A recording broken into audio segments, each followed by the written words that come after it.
லைஃபை மாத்துவீங்க. உங்க லைஃப் மாறுறதுக்கு குரு தான் துணையா நிக்க போறாரு.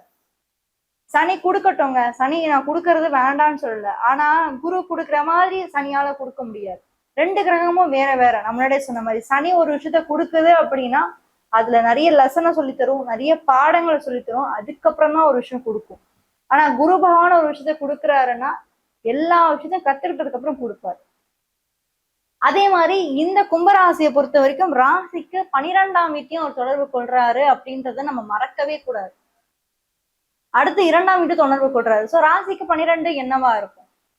ராசிக்கு 12, அதுவும் 6ஆம் வீட்டுல இருந்து தொடர்பு கொள்றாரு.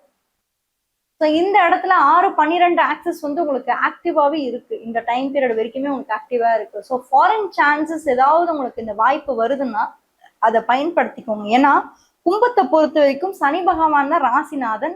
அதே மாதிரி அதே சனி பகவான் தான் ராசிக்கு 12ஆம் இடத்தோட அதிபதியும். ஸோ ஒரு விரையாதிபதியாவும் வந்து ராசிநாதனாவும் உங்களுக்கு சனிதான் வராரு. ஸோ சனியோட முழு தாக்கம் உங்களுக்கு இருக்கு. அதே மாதிரி சனி உங்களுக்கு 12ஆம் வீட்டையும் வந்து பாக்குறாரு.